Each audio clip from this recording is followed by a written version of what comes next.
Esenamановду жазып койсоңуз, урматтуу төрага. 109 жана калган 109 үрөн чарба деп айттыңыз да. Ошол жерде 30 000 гектар жер бар экен. Ошо 30 000 гектарга жерге канча тонна баягы үрөн керек? Ну, примерно 3 тонна. Анын канча тонна, 1 тоннасын үрөн чарбаларга канча сомдон берилет?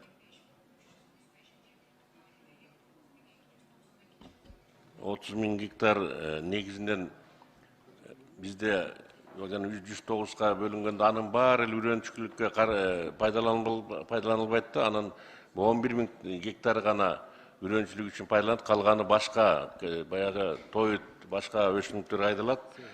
Себеп обороттун негизинде сактап. Анан азыр сиз айтып аткандай, аларга азыркы күндө 1 гектарга примерно 200 килограммдан эзептеп расчет жасалганбыз. Азыркы күндө мына жана мен башында айтып кеттим, 84% камсыз болуп, мына 54 000 тонна мындай бөлүнгөндө азыркы күндө. Анан тазаланган жөнүндө эле айтып кетейин, жана айтканда, ошонун ичинен 20 000 тоннасы 30%дан ашык азыр тазаланып, сертификациядан өттү. 1 гектарына жана сиз айткандай баарын эзептегенде бир эле 109 үрөн чарбалар эмес, болгон жашкы талаа жумуштарына кете турган үрөндүн баягы потребносы азыр 54 000 тонна.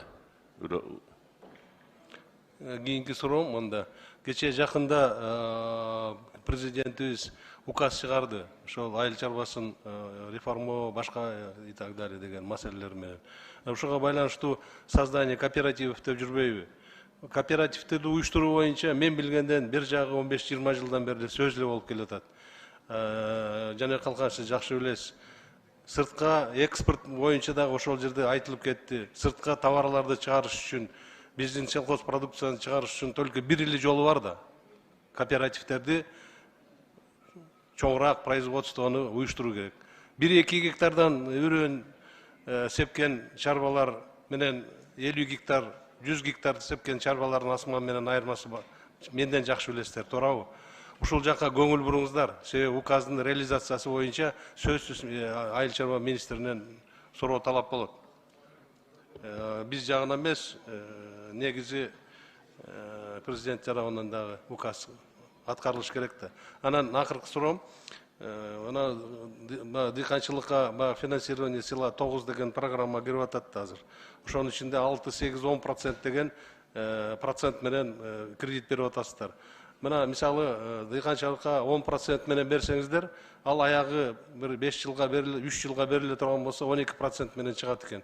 Ошону банктар менен средства массовой информацияга айтканда, ошол дагы расчет чыгарып айтып койсоңуздар, себеби дыйкандар тарабынан недовольство болуп атат да, 10% деп кой, биз 12%тен төлөп атабыз деп. Ушуну жазып алсаңыздар да, бир телевизордон айтып элге түшүнүк берип койсоңуздар да. Рахмат, Замир Садыбакасович.